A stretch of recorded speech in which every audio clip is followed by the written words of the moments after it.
Hai sobat, gimana kabar kalian? Semoga disehatkan selalu dan banyak rezekinya, amin. Jangan lupa untuk berlangganan. Dengan Anda berlangganan, Anda menjadi orang pertama di channel ini yang memiliki hak istimewa. Pada kesempatan kali ini, Sabta Novel akan melanjutkan Tales of Herding Gods episode 91-95. Untuk melihat video selengkapnya, sahabat bisa kunjungi playlist yang telah Mimin sediakan. Yuk mari, kita berimajinasi bersama dan masuk ke alur ceritanya.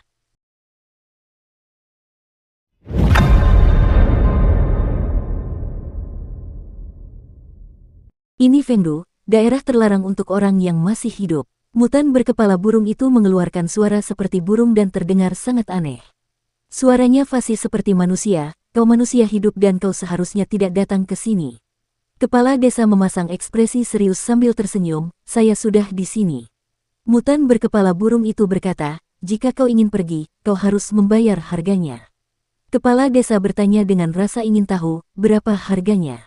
Ada Raja Neraka di Fengdu. Mata Mutan berkepala burung itu tampak menatap paruhnya saat berbicara, Raja Neraka telah memperhatikanmu dan sangat mengagumimu, oleh karena itu, Raja Neraka memiliki permintaan ini.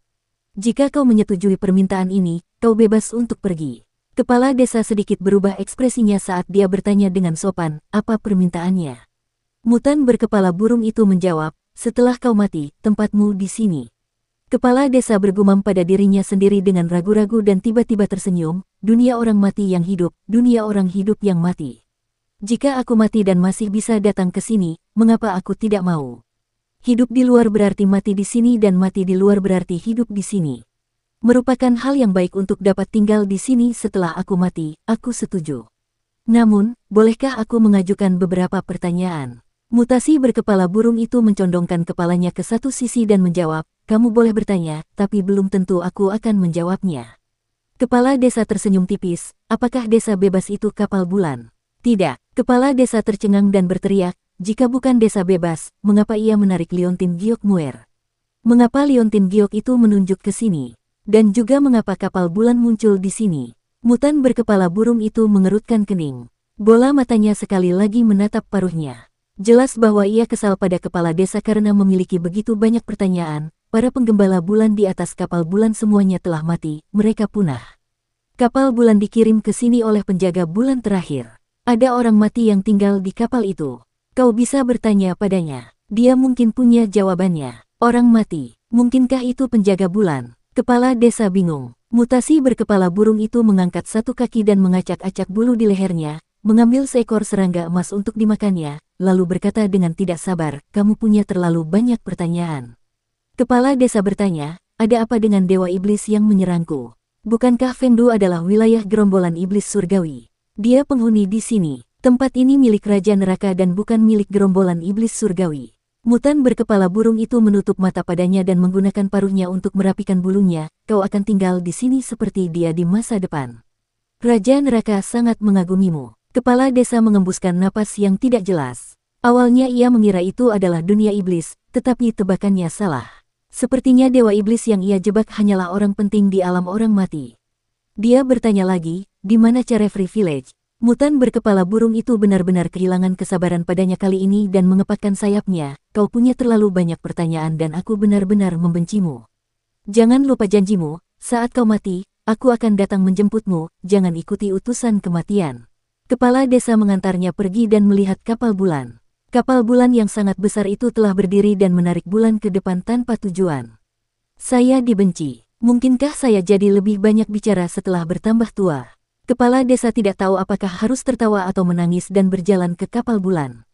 Sementara itu, Dewa Iblis masih berjuang untuk melepaskan diri dari pusaran air berdarah di langit. Dewa Iblis ini menggunakan kapal bulan untuk menarik perhatian Muer dan ia pasti tahu beberapa rahasia mengenai desa bebas. Sayang sekali aku hanya bisa menjebaknya dan tidak bisa memaksanya untuk mengatakan apa yang diketahuinya. Ia menaiki kapal bulan dan tiba di kapal yang ditumpangi kodok itu. Sambil melihat ke sekeliling, ia dapat melihat banyak istana yang sudah rusak, pagar-pagarnya sudah runtuh, dan tembok-temboknya sudah rusak. Ada juga senjata-senjata besar yang telah runtuh di tanah.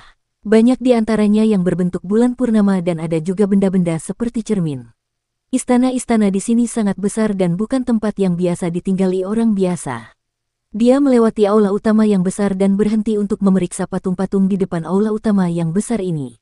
Yang dipahat di sini adalah katak giok berkaki 3. Ia memiliki 3 kaki, tubuh manusia, dan kepala katak, sehingga ia menjadi setengah manusia dan setengah katak. Si.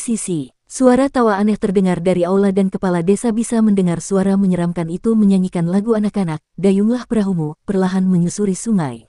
Kepala desa ragu sejenak dan mengabaikan suara ini dan berjalan menuju aula utama di depan. Istana utama berantakan dengan pedupaan di tanah dan abu dupa berserakan di lantai. Lampu-lampu perunggu pecah, layar pecah, dan tempat tidur giok pecah. Jelas terlihat bahwa perubahan besar telah terjadi di sini. Ia melihat sekeliling dan berhenti di lukisan dinding di aula utama. Di lukisan itu ada raksasa tinggi mengenakan jubah putih dan menggiring bulan. Mereka mengendarai kapal bulan dan hanya muncul di malam hari. Ada banyak sekali iblis yang kuat dan ganas di luar yang menyerang kapal tersebut, tetapi mereka semua dipukul mundur oleh para raksasa dengan menggunakan tombak, pisau, pedang, busur, dan anak panah. Ketika fajar menyingsing dan kegelapan surut, Munsip akan kembali ke jurang dalam yang seharusnya adalah Moonwell. Kepala desa mengamati dengan seksama dan dapat melihat bahwa raksasa-raksasa itu berpenampilan rupawan. Di tengah alis mereka terdapat bulan sabit. Sepertinya burung mutan itu benar. Muer memang bukan penggembala bulan. Tidak ada bulan sabit di dahi Muer. Berjalan mengelilingi aula utama, dia tidak menemukan banyak barang. Dia kemudian sampai pada beberapa pilar yang berada di tengah aula. Pilar-pilar yang sangat tebal itu dililit rantai dan ujung rantai lainnya melayang ke langit, diikatkan pada bulan sabit. Kapal bulan bergerak, oleh karena itu, bulan yang pecah juga terseret. Saat bulan yang pecah bergemuruh maju, bola-bola api besar akan jatuh dari langit. Itu adalah batu-batu gunung di bulan yang pecah. Bulan ini hancur sehingga batu-batu akan berjatuhan meskipun hanya karena gerakan sekecil apapun dan menjadi meteor. Beberapa meteor tidak terbakar seluruhnya dan akan menghantam desa Carefree serta menimbulkan lubang besar di tanah, sehingga sangat berbahaya. Dengan riang, hidup hanyalah mimpi. Hihihihihi. Suara nyanyian itu semakin lama semakin aneh. Kepala desa mengerutkan kening dan melihat sekeliling tetapi dia tidak melihat seorang pun. Dia tidak dapat menahan rasa dingin yang menjalar di tulang punggungnya. Pada saat ini, dia melihat sumber suara itu. Di tanah di tengah pilar ada sebuah wajah yang sangat besar. Wajah besar itu kini bernyanyi dan menyanyikan lagu anak-anak yang sedikit menyeramkan. Rambutnya berantakan dan dia seperti orang gila yang terkurung di cermin, namun penjaga bulan dari suku kawanan bulan. Kepala desa menghela napas dan duduk. Ia mengambil sebuah batu dan memahatnya dalam bentuk liontin giok di depan dada Kinmu sambil bertanya, "Penjaga bulan, apakah kau pernah melihat liontin giok ini sebelumnya?" Hidup hanyalah mimpi. Wajah besar itu terkikik, mimpi. Kepala desa mengerutkan kening. Penjaga bulan ini seharusnya mati saat ia telah menyatu sepenuhnya dengan kapal. Ia mengerahkan seluruh tenaganya untuk memindahkan kapal bulan ke alam orang mati yang masih hidup, tetapi ia malah mati di tubuh kapal. Bahkan jika ia dihidupkan kembali di alam orang mati yang masih hidup, ia hanya bisa hidup di tubuh kapal dan tidak bisa keluar. Dia menjadi gila setelah meninggal. Kepala desa berdiri dan hendak pergi ketika tiba-tiba permukaan tanah berkata, "Liontin giok dari desa bebas." Kepala desa menghentikan langkahnya dan segera berbalik, "Kau tahu di mana desa bebas?" "Tentu saja aku tahu." Wajah di tanah itu tampak mendapatkan kembali sebagian kewarasannya. "Kami, penggembala bulan, berasal dari desa bebas. Bahkan token penjaga bulan dibuat oleh desa bebas, bahkan kapal bulan juga dari desa bebas." "Itu benar, penggembala bulan, penggembala bulan."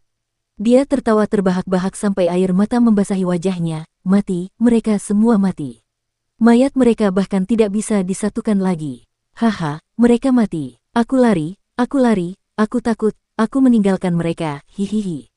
Kepala desa bertanya, "Di mana desa bebas?" Dengan perlahan menyusuri sungai. Kepala desa menghela napas dan pergi ketika dia melihat dia tidak bisa meminta apapun darinya. Ia tiba di dermaga dan melihat anggota tubuhnya menghilang tanpa jejak lagi.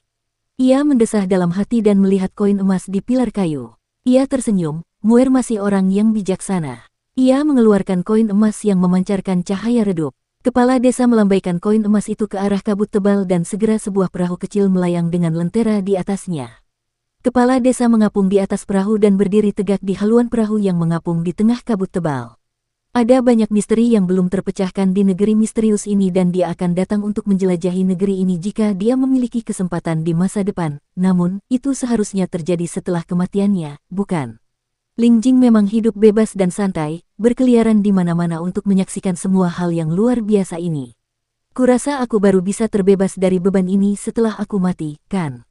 Ia kemudian berpikir dalam hati, hanya saja ketika aku mati, aku hanya bisa bertahan di alam orang mati dan tidak bisa menjelajahi keajaiban dunia yang tidak diketahui ini.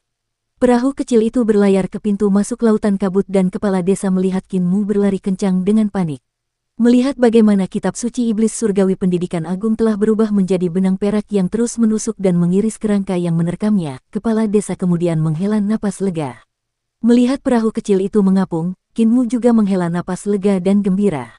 Dengan 2 kartu truf yang tersisa yaitu kitab suci iblis surgawi pendidikan agung dan cakram kaisar, dia hampir tidak dapat menahan serangan.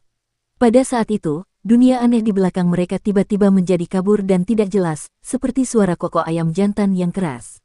Sial, sudah fajar. Ekspresi kepala desa sedikit berubah dan segera terbang ke udara.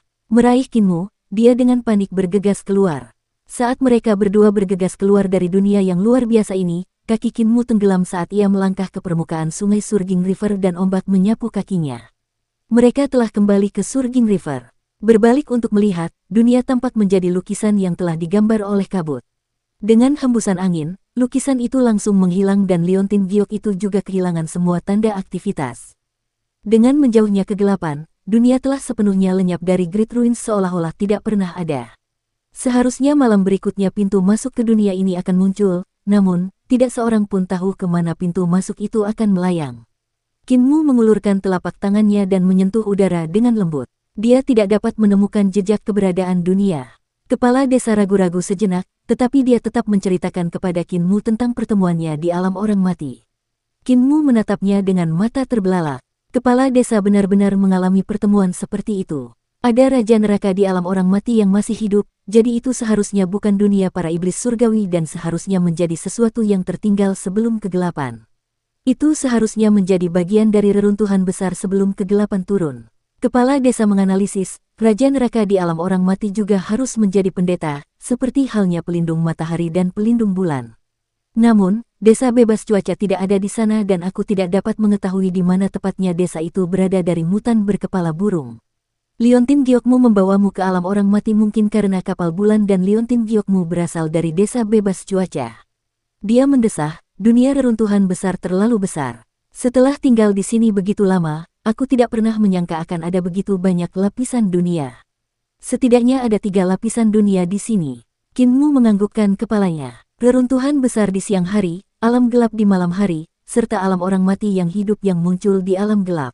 Malam ini, mereka telah melihat 3 lapisan dunia di reruntuhan besar.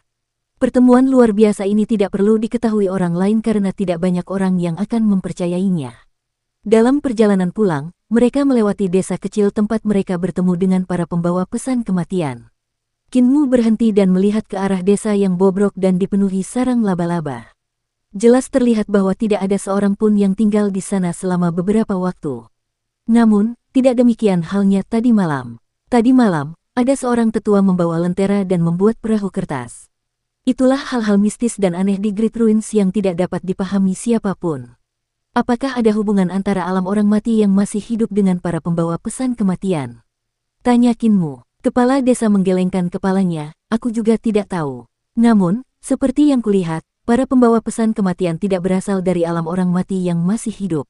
Raja neraka di alam orang mati yang masih hidup seharusnya hanya raja neraka di reruntuhan besar.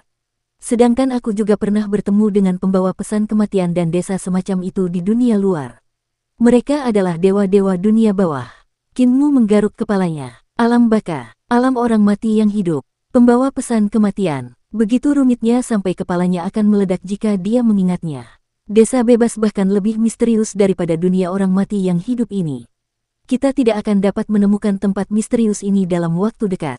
Kepala desa melanjutkan, Muer, saya khawatir Anda harus menunggu untuk mengetahui tentang leluhur Anda. Jangan khawatir, selama desa Carefree masih berada di reruntuhan besar, kami pasti dapat menemukannya. Qin Mu menganggukkan kepalanya, ketika aku menjadi lebih kuat, aku bisa mencari tahu sendiri tentang leluhurku. Kepala desa, aku. Dia ragu-ragu sejenak, tetapi kepala desa mengerti apa yang ingin dia katakan dan tersenyum. Kamu ingin meninggalkan reruntuhan besar dan berlatih di dunia luar. Kinmu menganggukkan kepalanya dengan hati yang gelisah. Patriark Kultus Iblis mengirim surat untukmu dan surat untuk Nenek Si. Aku juga sudah melihatnya. Dia hanya punya waktu 7 tahun lagi untuk hidup, jadi sudah seharusnya kau pergi ke Kekaisaran Perdamaian Abadi untuk menemuinya. Kepala desa berkata dengan tenang, burung itu harus meninggalkan rumah suatu hari nanti untuk memperluas wawasannya. Sebelum memasuki kegelapan, aku telah membicarakan hal ini dengan apoteker, nenek, dan yang lainnya dan mereka semua setuju.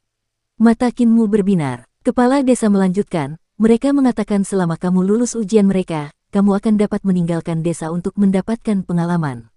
Kinmu kecewa. Apapun yang terjadi, dia tetap harus lulus ujian untuk meninggalkan desa. Kepala desa tersenyum, dan akulah ujian ke-9-mu. Muer, begitu kau lulus dari ke-9 ujian ini, kau akan dianggap dewasa dan kau akan bebas untuk mengembangkan sayapmu. Wajah Kinmu menjadi semakin muram. 8 ujian dari Matua dan yang lainnya sudah sangat sulit dan ujian kepala desa membuatnya merasa seolah-olah sedang menatap gunung yang menjulang tinggi yang tidak akan pernah bisa dilewatinya. Bagaimana dia bisa lulus dari 9 ujian itu? Tiba-tiba Kinmu merasakan kehangatan mengalir keluar dari alisnya dan ke seluruh tubuhnya. Setiap bagian tubuh dan pikirannya terasa nyaman dan ki vitalnya juga bersirkulasi dengan kuat dengan sendirinya, membuatnya berteriak keheranan. Ekspresi kepala desa sedikit berubah saat dia merasakan energi vital yang kuat di tubuh pemuda di sampingnya. Dia merasa ada matahari kecil yang tersembunyi di dalam alis pemuda itu. Muer, embrio rohmu sudah terbangun. Tanya kepala desa. Kinmu menjawab, benar. Embrio rohku tidak tampak berbeda dari sebelumnya, hanya saja ada sesuatu yang berbeda dengan ki vitalku.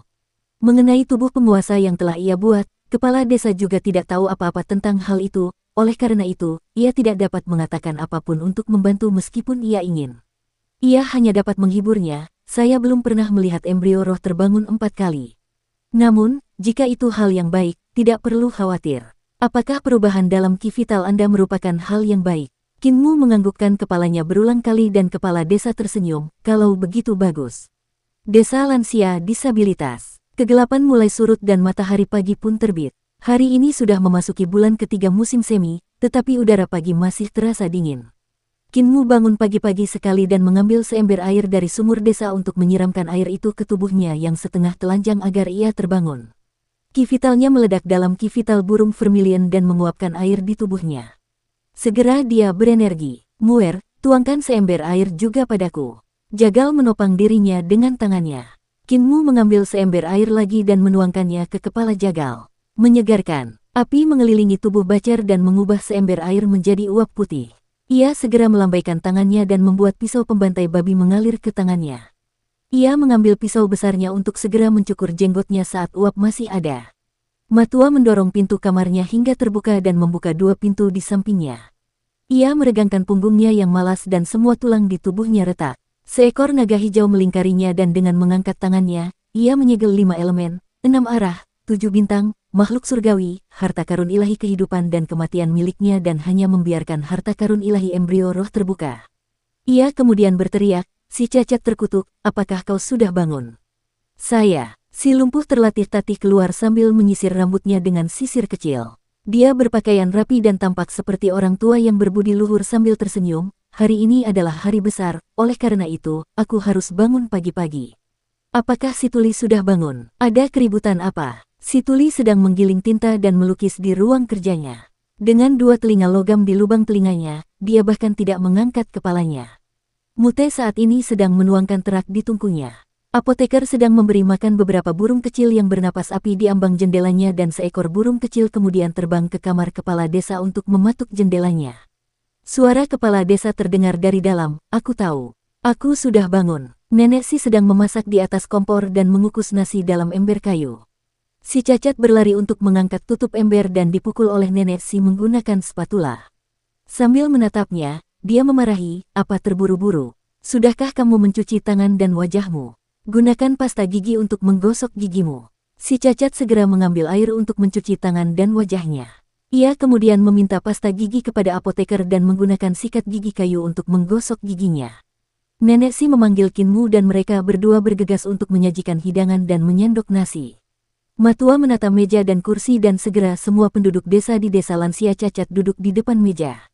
Kinmu meletakkan satu set sumpit dan mangkuk untuk semua orang sebelum menggendong kepala desa dan mendudukkannya di kursi malas sebelum duduk. Kinmu bangkit untuk menuangkan anggur bagi setiap penduduk desa sebelum menuangkan secangkir untuk dirinya sendiri. Nenek Si mengangkat cangkir anggurnya dan hampir menangis. Jagal mengeluh, "Mengapa kamu menangis di hari yang penuh kegembiraan? Kamu jelas ingin dia pergi keluar di dalam hatimu tetapi kamu masih tidak tahan melihatnya pergi." Wanita memang sentimental. Nenek menjadi marah dan menatapnya dengan marah. Dia kemudian tersenyum dan berkata, "Hari ini adalah hari kegembiraan bagi Kinmu jadi aku tidak akan merendahkan diri sepertimu. Muer, semuanya, mari kita bersulang." Semua orang menghabiskan isinya dalam sekali teguk dan Kinmu tertawa kecil sambil menuangkan anggur untuk semua orang lagi. Pada saat yang sama, dia berkata dengan hati-hati, "Semoga semua orang tidak terlalu memaksakan diri dan bersikap lunak padaku." Jagal tersenyum, "Bajingan, jangan terlalu sombong. Kau mungkin sudah tergeletak di tanah setelah ujian pertama." Sudut mata Nenek Si kembali memerah, "Muer, ingatlah untuk sering kembali mengunjungi kami setelah kamu meninggalkan desa." Jagal tersenyum, "Dia mungkin bisa mengalahkan kalian semua, tapi dia tidak bisa mengalahkanku." Nenek Si kembali marah dan menempelkan wajahnya ke mangkuk sambil memukul kepalanya dengan sumpitnya, "Kamu terlalu banyak bicara. Muerku adalah tubuh penguasa, dia pasti akan memukulmu sampai kamu menangis karena orang tuamu." Jagal menangis memanggil orang tuanya dan memohon ampun berulang kali sebelum nenek melepaskannya. Setelah sarapan, Kinmu membersihkan peralatan makan dan kepala desa bertanya, "Apakah semua orang sudah menyegel sisa harta karun suci?" Semua orang mengangguk tanpa bersuara.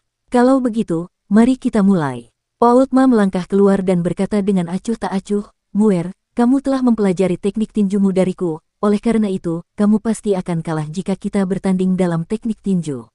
Kamu dapat melakukan apapun yang telah kamu pelajari. Selama kamu mengalahkanku, itu akan dianggap lulus." Kinmu membungkuk dan terdengar suara auman naga. Energi vitalnya berubah menjadi naga hijau yang melingkari tubuhnya dan dia berkata dengan tegas, "Aku ingin menggunakan keterampilan tinju untuk mengikuti ujian kakek Ma."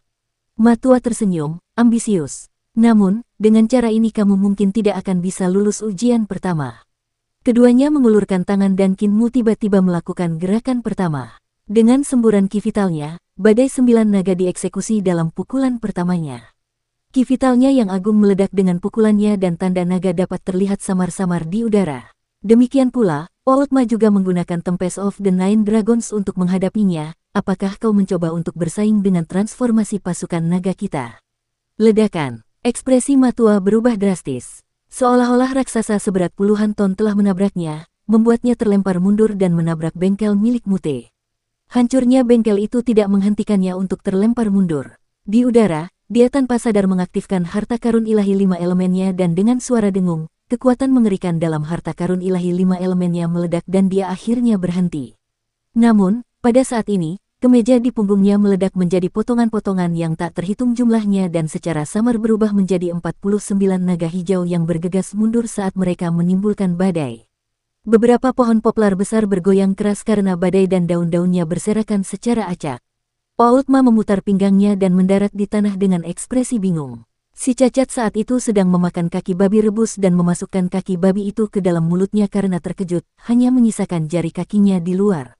Si jagal saat itu sedang mengasah pisaunya dan batu asahnya pecah dengan bunyi berderak. Apoteker dan kepala desa sedang minum teh dan cangkir teh mereka semua meledak. Tongkat bambu milik Blind terjepit ke dalam potongan bambu dan tinta milik Div tumpah ke seluruh meja. Nenek Si menghancurkan setumpuk mangkuk porselen sementara naga betina hanya berkokok dan mengepakkan sayapnya kembali ke kandang ayam, merentangkan cakarnya untuk menutup pintu kayu kandang ayam. Apoteker itu menatap kepala desa dan berbisik, "Apa yang terjadi setelah kalian berdua keluar malam-malam? Bagaimana kultivasi Kinmu bisa meningkat begitu pesat?" Kepala desa juga bingung. Tiba-tiba dia tersadar dan berbisik, embrio rohnya telah terbangun untuk keempat kalinya. Dia mengatakan tidak ada yang berbeda dengan embrio rohnya, hanya saja ki vitalnya sedikit berbeda. Sudut mata apoteker berkedut saat dia bergumam, "Ini sedikit berbeda. Bagaimana aku tahu perbedaan kecilnya itu sebenarnya adalah peningkatan beberapa kali lipat dalam ki vital?" Kepala desa juga bergumam. "Saya kalah." Paultma mengembuskan napas panjang dan tersenyum puas, "Kekuatan kasar dapat mengatasi segalanya. Muer, kekuatanmu dapat menutupi kekurangan gerakanmu. Kau telah lulus. Benar, mengapa kultivasimu meningkat begitu banyak dalam waktu yang singkat? Bahkan aku tidak dapat menyingkirkan kekuatanmu. Kinmu menghela napas lega dan tersenyum, dalam perjalanan kembali setelah pergi bersama kepala desa, embrio rohku. Kepala desa langsung terbatuk beberapa kali dan Kinmu kebingungan, kepala desa, ada apa? Aku terkejut dengan tindakanmu tadi. Kepala desa terbatuk 2 kali lagi dan bertanya, kamu sudah lulus ujian pertama, bagaimana dengan ujian kedua? Si lumpuh mengeluarkan kaki babi di mulutnya dan terlatih-tatih sambil terkekeh, muer, jangan adu tinju, adu kaki saja. Angkat kepalamu dan lihat, apakah kau melihat awan di sana? Kinmu mengangkat kepalanya dan hanya melihat awan putih yang perlahan melayang. Si cacat tersenyum, mari kita adu kekuatan kaki kita dan lihat siapa yang bisa mencapai awan itu terlebih dahulu. Kinmu ragu sejenak lalu menganggukkan kepalanya. Si cacat tersenyum hangat, kamu masih muda. Aku suka anak-anak jadi aku akan membiarkanmu memulai lebih awal. Kinmu juga tersenyum hangat, aku menghormati orang tua, jadi kamu bisa pergi dulu. Kamu masih muda, kamu duluan. Tubuhmu yang lama sudah tidak begitu bagus lagi. Sebaiknya kau pergi dulu. Keduanya memasang senyum palsu di wajah mereka dan dengan sopan mendorong satu sama lain untuk bergerak lebih dulu. Jagal mengangkat kedua pisaunya dan berteriak, jangan bertele-tele begitu. Awan itu hampir melayang pergi. Kalau kau masih tidak lari, orang tua, aku akan mencincang kalian berdua. Kinmu dan Kripel benar-benar meledak seperti badai pada saat yang bersamaan. Kinmu melangkah berulang kali saat angin berkumpul di bawah kakinya. Tiba-tiba dia naik ke langit saat kakinya menginjak badai. Namun, Kripel sudah 1 langkah lebih cepat darinya. Kinmu menekan telapak tangannya ke bawah, dan angin di bawah kaki Kripel langsung bertiup ke tanah, membuat Kripel mengayunkan anggota tubuhnya saat dia jatuh dari langit. Kinmu segera berlari maju dan melewati si cacat. Tepat saat dia hendak terbang di atas angin, dia tiba-tiba merasakan kedua kakinya menegang karena diikat bersama-sama, menyebabkan dia langsung jatuh tersungkur ke tanah. Si kelumpuhan tertawa ketika cambuk ki vital muncul di tangannya dan mengunci kaki Kinmu. Kinmu jatuh dari langit dan sesepuh yang kehilangan 1 kaki ini menginjak tubuhnya untuk naik ke langit. Namun, pada saat ini, energi vital Kinmu meledak dan mematahkan cambuknya. Memeluk kaki si cacat, dia menendang kakinya ke arah wajah si cacat. Dengan suara keras, keduanya jatuh ke tanah, mengangkat semua debu dan asap. Tongkat Kripel menyentuh tanah dan melancarkan jurus Heaven Pilfering Leg yang sempurna untuk menyerang Kinmu. Kinmu yang tergeletak di tanah hanya menyerang tongkatnya dan memberikan tendangan yang tak terhitung jumlahnya. Setelah ditendang belasan kali oleh Kripel, Kinmu akhirnya menendang tongkat Kripel hingga berkeping-keping. Berdiri dengan 1 kaki, si kelumpuhan itu memarahi dengan marah, bajingan, siapa yang mengajarimu bersikap begitu jahat? Sambil mendorong kedua tangannya ke tanah dengan kuat, Kinmu berputar terbalik ke langit. Si cacat mencibir. Sambil menekuk satu-satunya kakinya, dia melompat ke langit. Tepat saat dia melompat, Kinmu yang berada di atasnya langsung memukulnya. Energi vitalnya berubah menjadi energi vital kura-kura hitam dan tanda-tanda air segera muncul di udara, yang berubah menjadi naga air yang bergegas menuju Kripel. Trik kecil. Si lumpuh terkekeh dan angin keluar dari tangannya untuk menyerang naga air, membelokkan naga air itu. Ki vitalnya kemudian berubah menjadi kaki yang tembus cahaya. Dengan kedua kakinya berlari cepat, dia tampak seperti akan menyalip Kinmu. Kaki Kinmu terbelah dan melakukan kuda-kuda di udara. Mendorong udara dengan telapak tangannya, kepalanya terbalik ke atas dan kakinya kembali ke bawah. Dengan kedua kakinya kembali menyatu, dia berlari mengejar si cacat dan tanpa ampun menyerang punggung si cacat. Saat mereka berdua berlari cepat di udara, mereka melakukan gerakan kaki yang sangat hina. Sosok mereka bergerak tak tentu arah, membuat orang-orang di bawah yang melihat mereka terpesona. Tiba-tiba lengan si cacat bergerak seperti bayangan yang bahkan hantu tidak dapat melihatnya saat dia menggunakan jurus tangan pencuri surga. Sebelum Kinmu dapat mendeteksi serangannya, dia segera merasakan celananya mengendur dan celananya ditarik ke bawah hingga ke mata kakinya. Dia langsung tersandung sendiri dan tiba-tiba merasakan hawa dingin di punggungnya saat bajunya juga dilepas oleh si cacat untuk mengikat tangannya. Saat Kinmu jatuh dari langit, dia segera merobek bajunya dan menarik celananya. Saat dia berlari dengan panik dan mengikat celananya, dia berteriak dengan marah, kakek cacat, kamu tidak mengajariku gerakan ini. Si kelumpuhan tertawa terbahak-bahak, jika kau bisa mengejarku, aku akan mengajarimu. Kinmu mencibir dan dengan sebuah pukulan, kekuatan tinju berbentuk naga itu langsung melesat ke arah Kripel. Dengan teriakan kaget, Kripel buru-buru mengubah langkah kakinya dan menghindar ke satu sisi. Dukung terus channel YouTube Sabta Novel. Kinmu membentuk kinya menjadi benang dan benang ki vital setebal lengan itu menyapu ke arah kripel seperti ular besar. Jika dia terjerat dengan benang ki vital itu, akan sulit baginya untuk melepaskan diri, oleh karena itu ketika kripel menghindar lagi, Kinmu telah menyusulnya. Dia kemudian berkata dengan enggan, "Baiklah, aku akan mengajarimu." Keduanya tersenyum lebar saat mereka semakin dekat satu sama lain di udara. Si cacat hendak menyerangnya ketika Kinmu tiba-tiba menyegel 3 jiwa dan 7 rohnya sebelum menendang lelaki tua ini turun dari langit. Menabrak, kripel jatuh ke tanah dan menciptakan lubang berbentuk manusia. Dia kemudian perlahan merangkak keluar dari lubang itu, menangis bahagia, seperti yang diharapkan dari orang yang kuajar. Dia tidak mudah percaya pada orang lain. Kinmu dengan cepat mengejar awan di langit sebelum berlari diagonal lagi. Berlari beberapa langkah ke depan saat mendarat di tanah, dia akhirnya berhenti. Kripel tersenyum, "Aku sudah berjanji padamu tadi dan aku tidak akan mengingkari janjiku. Saat kau lulus ujian ke-9, aku akan mengajarimu Heaven Pilfering Sun Switching Hand." Kinmu sangat gembira. Jagal mengayunkan pisaunya dan tersenyum, "Muer, apakah kamu perlu istirahat?" Kinmu segera mengangguk dan duduk untuk beristirahat. Ia minum teh untuk menghidrasi dirinya dan setelah beristirahat cukup lama, ia berlari kembali untuk mengganti pakaian. Wajah si Jagal langsung berubah hitam saat ia bergumam, "Bajingan, kultivasimu sangat kuat jadi mengapa kau masih perlu beristirahat? Mengapa kau tidak bisa bertarung saja? Jika kau bertarung saja, aku mungkin masih punya kesempatan untuk menang." Beberapa saat kemudian, Kinmu pergi ke bengkel yang runtuh dan mengambil pisau pembantai babi lainnya. Dengan kedua pisau pembantai babinya saling bersilangan, dia berteriak, "Kakek Jagal, aku sudah selesai beristirahat." Jagal mencibir, "Awalnya kamu hanya menggunakan 1 pisau, mengapa sekarang kamu menggunakan 2?" Kinmu memegang pisau dengan normal dan membantu yang lain dengan pegangan terbalik. Ekspresi Jagal berubah serius dan juga memegang pisaunya terbalik di tangan kiri. Jagal kemudian tersenyum dingin, "Bajingan, kau ingin bertarung jarak dekat denganku. Kau masih terlalu tidak berpengalaman." Apoteker itu terbatuk dan mengingatkan, "Tukang daging, tanpa bagian bawah tubuhmu, jika dia mendekatimu, kau akan berada dalam posisi yang sangat tidak menguntungkan. Kau tidak memiliki otot sebanyak dia." Wajah Bacer berubah hitam lagi dan berkata dengan kesal, "Dia tidak akan bisa mendekatiku. Dia akan terhalang di luar oleh keterampilan pisauku." Outma mengingatkan, "Ki vitalnya luar biasa padat dan 2 hingga 3 kali lebih banyak dari milikmu. Jika pisaumu menyentuh pisaunya, pisaumu akan terbang menjauh karena benturan itu. Kau juga akan terhempas olehnya. Kau hanya bisa mengalahkannya dengan teknik. Lalu apa gunanya bertarung?" Jagal menjadi marah dan menancapkan kedua pisaunya ke tanah. Sambil memutar bola matanya, dia tersenyum, "Duduklah, Muer. Kita tidak akan menggunakan pisau dan hanya mendengarkan kekuatan satu sama lain, menyatukan tangan kita." Kinmu menancapkan pisau pembantai babi ke tanah dan duduk di depannya. Menggunakan tangan mereka sebagai pisau, mereka berdua menempelkan telapak tangan mereka satu sama lain dan memejamkan mata. Mereka menyimpulkan gerakan otot lawan dan sirkulasi ki vital melalui penginderaan perubahan kekuatan di telapak tangan lawan. Begitu salah satu dari mereka memahami distribusi kekuatan lawan, salah satu dari mereka akan mengincar kelemahan dan menghabisi lawannya dengan 1 pisau.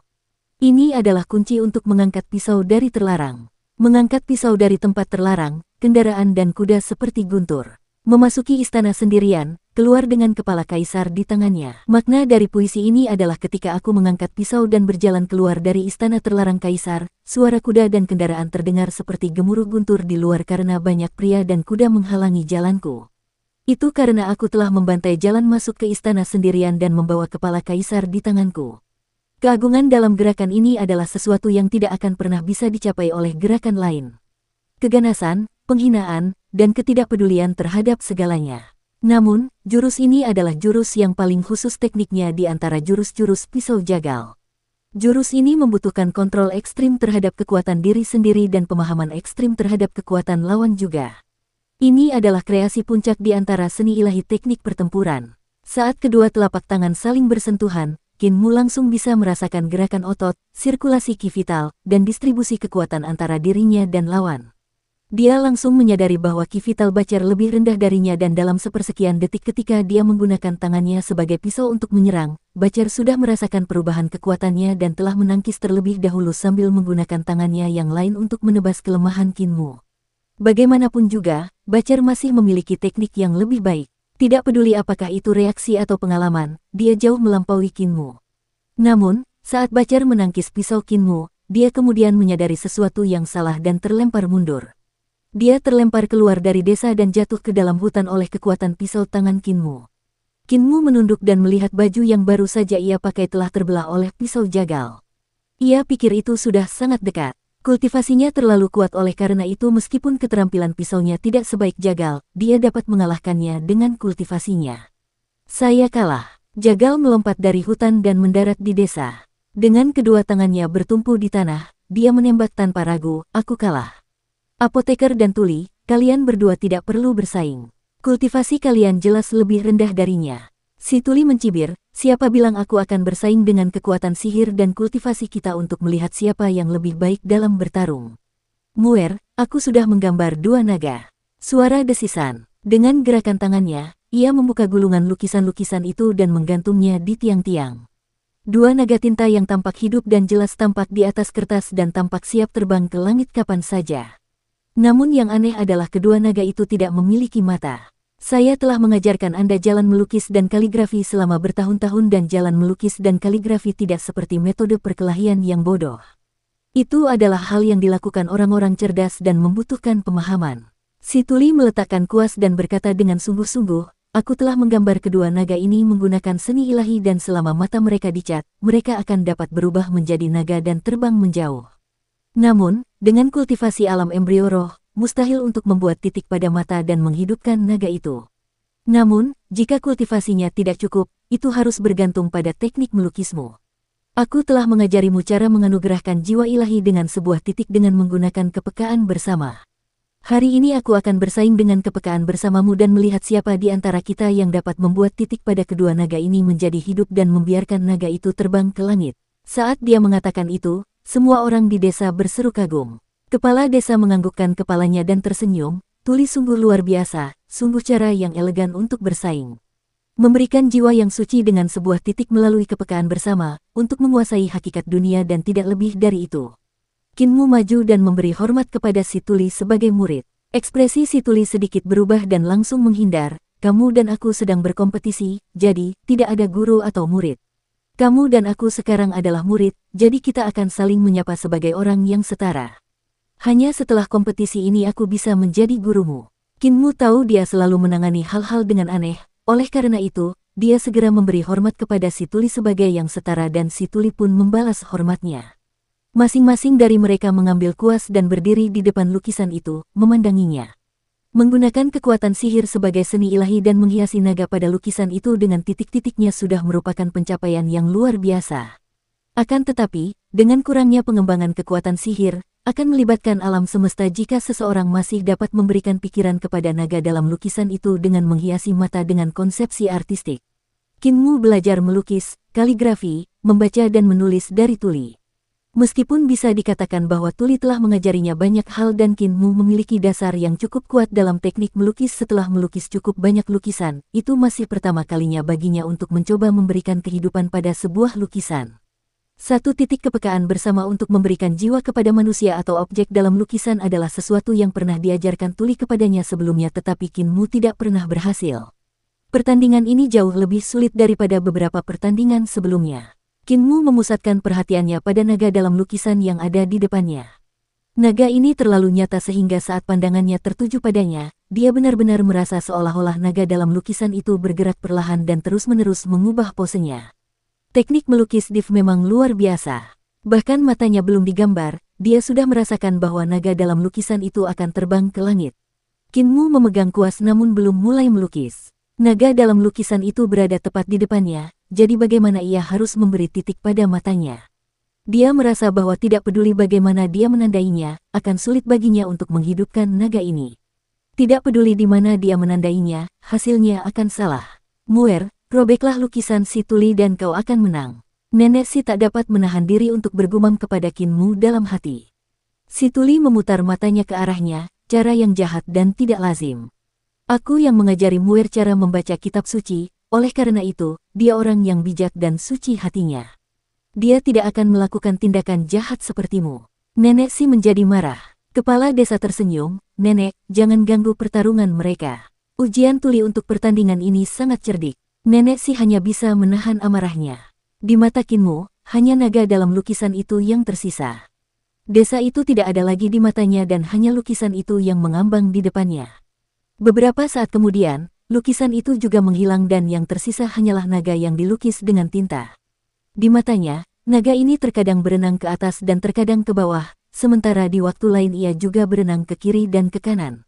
Terkadang ia melayang di udara, terkadang melingkar dan terkadang berbaring di lantai. Ia akan mengangkat kepalanya, menggoyangkan ekornya, meluncur seperti naga, bermain dengan air, menyemburkan api dan petir yang membuatnya tampak aneh karena begitu pintar. Kinmu merasa seperti telah menjadi naga dalam lukisan itu, namun, dari sudut ini, semua yang ada di matanya berwarna hitam karena ia masih kehilangan matanya. Dia berusaha sekuat tenaga untuk keluar dari kegelapan ini tetapi dia tidak tahu bagaimana cara membuka matanya. Dia teringat pilar-pilar naga di border Dragon City dan tulang-tulang naga serta jiwa naga di Surging River Dragon Palace. Dia teringat patung-patung di desa dan sentuhan makhluk suci. Patung dewa yang dipahat oleh makhluk suci itu juga merupakan suatu bentuk seni. Keterampilan luar biasa dan keanggunan yang terpahat di dalamnya tampaknya telah memberikan jiwa ke dalam patung-patung itu dan membiarkan mereka melindungi reruntuhan besar seperti dewa. Setelah beberapa saat, Kinmu merasakan seberkas cahaya perlahan muncul di kegelapan. Seolah-olah naga itu perlahan membuka matanya. Ketika semua kegelapan di depan matanya telah sirna, seberkas kekuatan muncul dari mata Kinmu. Dia mengangkat kuasnya dan menyentuh mata naga itu.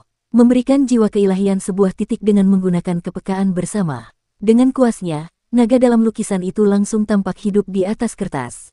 Sambil menggelengkan kepala dan menggoyangkan ekornya, naga itu tiba-tiba terbang ke langit dari kertas dan bermain-main di antara awan. Hanya kertas putih yang tersisa di lukisan itu dan bahkan tidak ada setetes pun tinta. Kinmu tercengang. Dia benar-benar berhasil. Dia benar-benar berhasil membuat lukisan naga menjadi hidup. Naga itu terbang mengitari langit sejenak, lalu segera berubah kembali menjadi tinta, mewarnai awan menjadi hitam. Kinmu segera menoleh ke arah Tuli dan melihat bahwa dia sudah mencuci kuasnya dan menggantungnya kembali di rak. Dia tidak memberikan titik pada mata naga dalam lukisan di depannya. Kinmu langsung menyadari, kakek Tuli, kau membiarkanku menang. Si Tuli menggelengkan kepalanya, aku tidak membiarkanmu menang. Saat aku seusiamu, aku tidak memiliki prestasi setinggi dirimu. Ujianku bukan tentang menang atau kalah. Seorang guru harus memberikan pengetahuannya kepada muridnya dan memecahkan keraguannya. Saat ini aku sedang memberikan jalanku kepadamu jadi mengapa aku harus peduli tentang menang atau kalah? Apoteker berseru kagum, Tuli, kau memiliki hati seorang guru yang sangat kukagumi. Muer, ujianku bukan tentang bersaing denganmu juga dan sebaliknya, aku ingin kau memurnikan obat. Pergilah ke kebun herbal di luar desa dan kumpulkan 30 tanaman yang sangat beracun untuk memurnikannya menjadi obat suplemen yang hebat. Setelah obatnya jadi, kau harus meminumnya. Jika itu melengkapimu, kau akan lulus ujian. Jika kau diracuni dan mati, kau harus terus tinggal di desa. Kinmu tidak tahu apakah harus tertawa atau menangis. Bagaimana dia bisa tetap tinggal di desa jika dia meninggal karena keracunan? Tujuan apoteker sangat jelas. Untuk menggunakan 30 tanaman yang sangat beracun guna menciptakan obat yang sangat manjur, seseorang harus sangat ahli dalam pengetahuan medis. Jumlah setiap ramuan, cara menggunakan daun atau akarnya, cara menggunakan serbuk sari atau kelopaknya, cara merebusnya atau menyembuhkannya, semua ini memerlukan penelitian yang cermat. Lebih jauh lagi, apoteker tidak memberitahukan resepnya dan membiarkannya memutuskan berapa banyak herbal yang harus digunakannya dan bagaimana ia harus meramu obatnya sehingga racunnya akan saling berlawanan dalam satu siklus penuh untuk menjadi suplemen yang hebat dengan pengetahuan pengobatannya sendiri. Dalam proses meramu, panas juga sangat penting. Kinmu harus menggunakan penilaiannya sendiri dari pengalamannya dalam meramu obat untuk memutuskan kapan ramuan harus dimasukkan, apakah harus dalam bentuk bubuk atau potongan, kontrol panas, dan waktu yang dibutuhkan untuk merebus ramuan. Kesalahan sekecil apapun akan membuat perbedaan besar. Jika ada kesalahan di bagian manapun, semua kerja keras Kinmu akan sia-sia dan dia akan meramu zat yang sangat beracun untuk meracuni dirinya sendiri. Kinmu berdiri di samping kebun herbal apoteker dan mengamati tanaman herbal di dalamnya. Bergumam pada dirinya sendiri sejenak, ia menghitung racun dari semua tanaman herbal di kebun dan bertanya-tanya bagaimana cara mencocokkannya, bagaimana cara menunjuk penguasa dan menterinya, bagaimana cara mengalahkan naga dan harimau, bagaimana cara menyeimbangkan yin dan yang. Setelah beberapa waktu, ia kemudian datang ke kebun tanaman herbal untuk mengumpulkan tanaman herbal dengan hati-hati. Ketika ia mengumpulkan ramuan ke-29, Kinmu berhenti mengumpulkan dan dengan hati-hati menangkap seekor lalat bercak 5 dari daun ramuan beracun. Menjepit kepalanya dan membuang sayapnya, ia mengambilnya sebagai obat beracun ke-30. Kinmu kembali ke desa dan menggunakan Ki Vital untuk menyembuhkan rimpang beberapa tanaman obat untuk memurnikan energi obat yang berlebih. Beberapa tanaman obat dikukus dengan air dan beberapa dipanggang untuk mengeluarkan airnya. Setelah sekian lama sibuk, kini ia mulai meramu obat. Sang apoteker berdiri tak jauh darinya dan mengamati setiap langkah dan metodenya serta bagaimana ia menggunakan Ki Vitalnya sambil menganggukkan kepalanya tanpa suara. Saat Kinmu meramu obatnya, ia menggunakan Ki Vitalnya untuk menopang kuali besar itu di udara. Melempar 30 herba ke dalam kuali, ia tidak menambahkan air dan malah menggunakan Ki Vitalnya yang sangat padat untuk memelihara herba-herba itu, menggunakan Ki Vitalnya yang tidak memiliki atribut untuk mengekstrak energi pengobatan dari obat-obatan itu. Apoteker itu sedikit berubah ekspresinya. Ini adalah teknik unik Kinmu dan bahkan dia tidak akan bisa mempelajarinya. Ki Vitalnya memiliki atribut dan ramuannya juga memiliki atributnya sendiri. Ki Vital akan merusak khasiat obat-obatan. Hanya Kinmu yang tidak memiliki atribut dalam Ki Vitalnya sendiri yang dapat menggunakan metode ini, teknik ini, untuk mengekstrak energi obat. Kinmu menjadi lebih berhati-hati saat ia membagi Ki Vitalnya menjadi 30 helai dan masing-masing helai meresapi satu jenis obat. Pada saat yang sama, Ki Vital burung vermilion meledak dari tangan yang menopang kuali besar dan berubah menjadi kobaran api, menyebabkan energi obat dalam kuali mulai menyatu. Ki Vital kura-kura hitam mengalir keluar dari tangannya yang lain saat ia menggunakan uap air untuk melembabkan energi obat, memperlambat proses peleburan dan juga membersihkan ampas dalam kuali. Setelah beberapa saat, Kinmu tiba-tiba mengaduk kuali besar ini dan suara gemerincing terdengar dari kuali tersebut. Ketika kuali besar itu berhenti berputar, ada pelet obat putih yang berputar terus-menerus di dalam kuali tersebut. Pelet tersebut bening seperti kristal dan seperti manik-manik yang terbuat dari batu giok putih lemak domba. Kinmu mengulurkan tangannya dan mengambil pil roh. Nenek Si bertanya dengan cemas, "Apoteker, apakah ada racun?" Apoteker tersenyum, "Saat Muir memakannya, kamu akan tahu apakah ada racunnya." Kinmu membuka mulutnya dan memakan pil roh itu. "Jangan khawatir nenek, tidak ada racun dalam pil roh ini." Ledakan. Rambutnya tiba-tiba tumbuh dan tumbuh ke segala arah, membuat Nenek Si dan yang lainnya ketakutan. Kinmu segera berkata, "Jangan khawatir, hanya saja aku tidak menyeimbangkan salah satu ramuan dengan benar dan itu memengaruhi air ginjalku. Dengan air ginjalku yang terstimulasi, itu hanya membuat rambutku tumbuh sedikit lebih tebal." Nenek Si membalas dengan marah, "Ini sedikit lebih tebal." Rambut Kinmu terus tumbuh semakin panjang dengan cepat. Rambutnya seperti rebung yang tumbuh vertikal ke atas. Dalam waktu singkat, rambutnya sudah tumbuh 10 meter panjangnya. Setiap helai rambut berdiri tegak dan sangat keras. Kinmu merasa kepalanya semakin berat dan menjawab, "Nenek, manfaat terbesar dari pil roh ini terletak pada penyembuhan luka. Pil roh ini dapat membuat otot yang membusuk beregenerasi dengan cepat dan menyembuhkan otot yang robek. Tulang yang patah juga dapat tumbuh dan tendon yang patah dapat menyambung kembali. Merangsang air ginjal hanyalah efek samping yang tidak signifikan." Rambutnya masih tumbuh dan semakin menekan kepalanya. Dia hampir tidak dapat menopang rambut panjangnya yang seperti ledakan di kepalanya. Apoteker menahan tawanya dan berkata, "Kau telah lulus ujian ini. Tukang daging, bantu dia merapikan rambutnya. Jika rambutnya terus tumbuh panjang, lehernya akan patah karena tekanan." Jagal maju dan mencukur rambutnya dalam 2 atau 3 gerakan. Semua orang menatap Mute saat dia menggunakan handuk untuk menyekat tangannya dan menyeret tungkunya keluar dari bengkel yang runtuh. Dia mengeluarkan 2 interirons, melemparkannya ke dalam tungku dan api di dalamnya langsung padam saat embun beku terbentuk di dinding dalam tungku. Si bisu berjalan pergi dan tersenyum, ah. Rambut Kinmu akhirnya berhenti tumbuh dan mencapai pinggangnya. Dia mengambil ikat rambut untuk mengikat rambutnya dan berjalan ke tungku dengan ekspresi serius. Nenek Si mengerutkan kening, "Bisu, kamu sudah bisa mencium esensi besi musim dingin di alam embrio roh." Si bisu menganggukkan kepalanya. Nenek Si meludah dengan marah, "Dasar orang aneh." Apoteker, si buta, dan yang lainnya menganggukkan kepala tanda setuju dan berkata serempak, "Aneh. Bisu, kau benar-benar aneh." Si bisu sangat bangga terhadap dirinya sendiri dan tersenyum lebar. Inter Iron Essence jauh lebih baik daripada Inter Crystal Iron karena merupakan saripati yang diekstrak dari Inter Crystal Iron. Inter Crystal Iron dapat dilebur dengan api tungku dan ditempa menjadi senjata, tetapi udara dingin dari Inter Iron Essence dapat langsung memadamkan api tungku dan sangat sulit dilebur. Melemparkan dua esensi besi musim dingin kepada Kinmu, Mute jelas ingin dia melebur dua esensi besi musim dingin ini dan menyatukan keduanya menjadi satu sebelum menempanya menjadi senjata. Jika Kinmu dapat menyelesaikan ini, dia akan lulus ujiannya. Ki vital Kinmu bersirkulasi dan berubah menjadi ki vital burung vermilion. Dengan api yang menyala di telapak tangannya, dia memasukkan tangannya ke dalam tungku dan tangan lainnya mulai bekerja pada bel sambil mencoba menyalakan api di tungku untuk menyalakan karbon. Namun, saat telapak tangannya memasuki tungku, dia langsung merasakan udara dingin yang menusuk dan api di tangannya hampir padam. Bahkan vital ki burung vermilion tampak seperti akan membeku. Si bisu merasa senang dengan dirinya sendiri dan memberi isyarat kepada si tuli yang bertanya, maksudmu menyalakan tungku adalah salah satu ujian dan memerlukan keterampilan. Ini melibatkan keajaiban pandai besi dan tidak dapat dinyalakan dengan kekuatan kasar.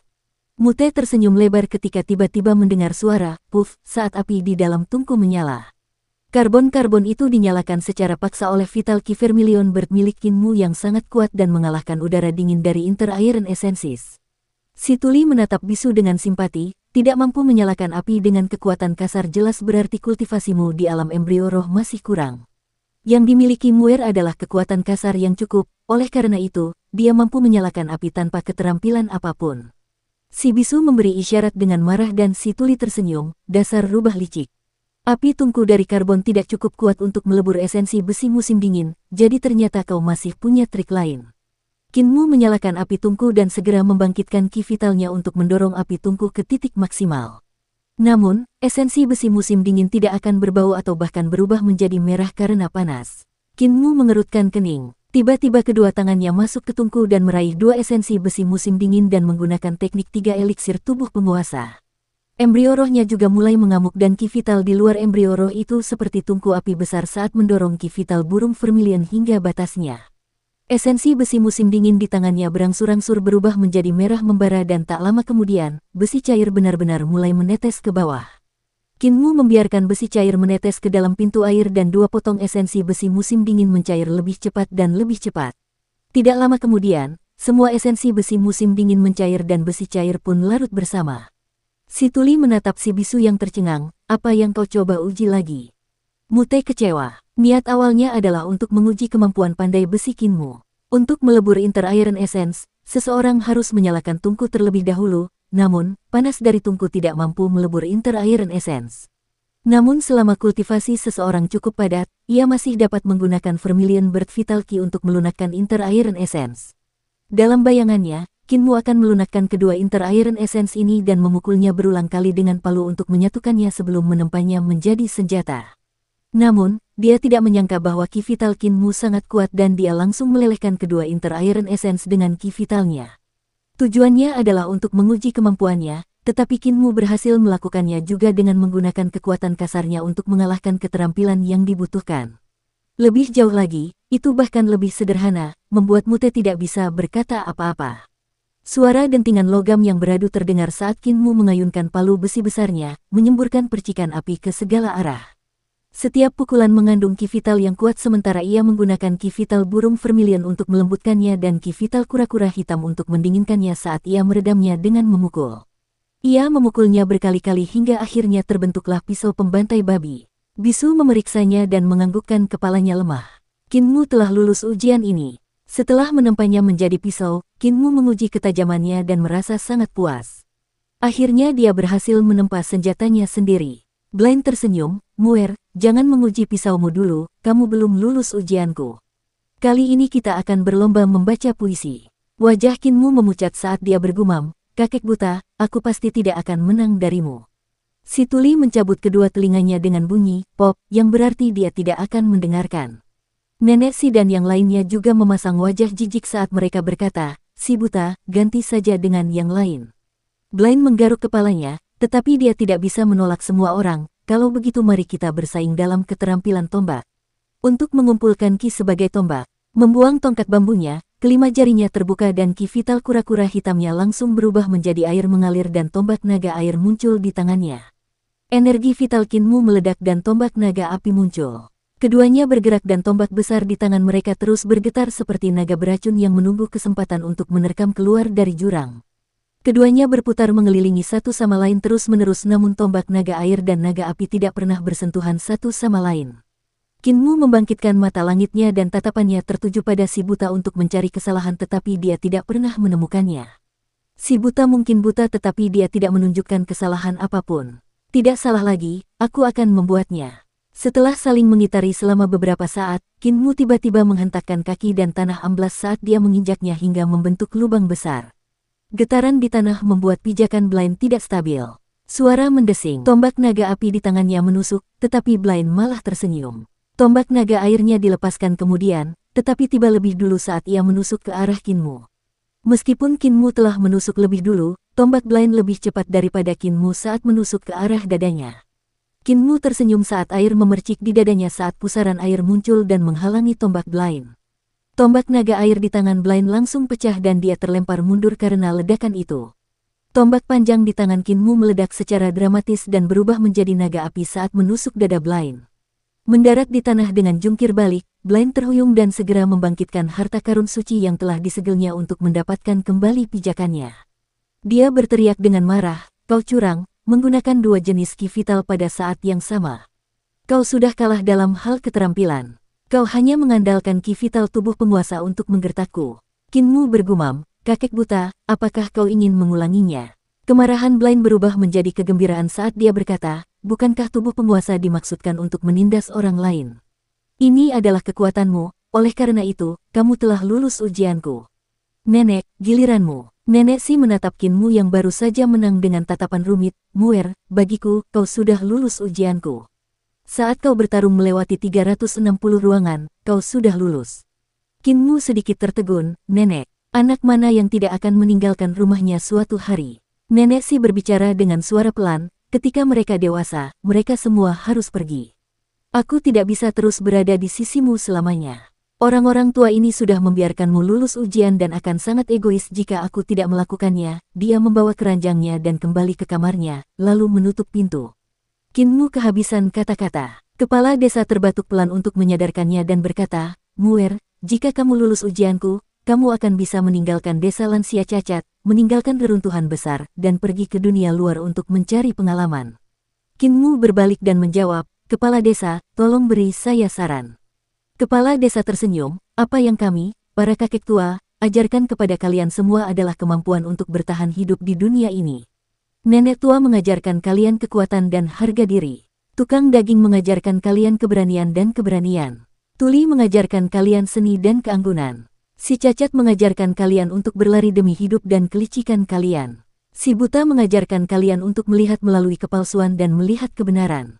Apoteker mengajarkan kalian cara meramu obat dan menyelamatkan nyawa. Nenek mengajarkan kalian kebijaksanaan dan kebaikan. Si bisu mengajarkan kalian fleksibilitas dan ketenangan. Dan apa yang dapat aku ajarkan kepada kalian adalah seorang penguasa, untuk menggunakan hati nurani kalian sebagai penguasa untuk mengukur baik dan jahat. Angkat pedang kalian." Kinmu mengeluarkan pedang pelindung junior dan mengangkatnya di depannya. Bagian belakang pedang telah memisahkan bilah pedang menjadi dua sisi. Satu sisi memantulkan wajah Kinmu dan sisi lainnya juga memantulkan wajah Kinmu.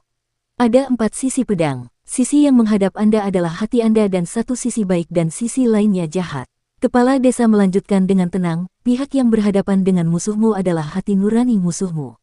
Satu pihak baik dan pihak lainnya jahat. Pedang adalah penggarismu yang digunakan untuk mengukur kebaikan dan kejahatan. Pedang digunakan untuk mengukur kebaikan dan kejahatanmu dan juga musuhmu. Keterampilan pedang digunakan untuk mengukur kebaikan dan kejahatan musuhmu dan juga dirimu. Aku akan memberikan bentuk pertama keterampilan pedangku. Setelah kamu mempelajarinya, itu akan dianggap lulus dan kamu akan dapat meninggalkan desa." Kinmu menjadi bersemangat. Kepala desa akhirnya mengajarinya jurus pedang. Hati Matua, si buta, dan yang lainnya sedikit tersentak saat mereka melihat kepala desa. Nenek Si juga mendorong pintu kamar dan melihat ke atas. Kepala desa akhirnya akan memberikan keterampilan pedang kepada Kinmu. Ini mungkin masalah kecil di mata orang lain, tetapi di mata mereka, ini adalah peristiwa yang sangat besar. Terutama bagi apoteker karena dia mengetahui makna tersembunyi di balik keterampilan pedang yang akan diajarkan kepala desa kepada Kinmu. Keahlian berpedang kepala desa bukan hanya sekedar warisan namun lebih merupakan sebuah tanggung jawab. Mempelajari keterampilan pedang kepala desa berarti dia harus mengemban tanggung jawab yang bahkan kepala desa tidak dapat menyelesaikannya. Apoteker berbisik, "Kepala desa, apakah menurutmu dia sanggup menanggung beban itu?" Kepala desa tersenyum, "Aku tidak bisa, bukan berarti dia juga tidak bisa. Patriark kultus iblis sudah tua dan memiliki 7 tahun lagi untuk hidup. Aku juga sudah tua dan akan meninggal beberapa tahun lebih lambat darinya. Sudah saatnya meninggalkan warisanku." Membangkitkan semangatnya, dia berkata pada Kinmu, "Keahlian pedangku disebut gambar pedang dan bentuk pertama gambar pedang disebut pedang menginjak gunung dan sungai.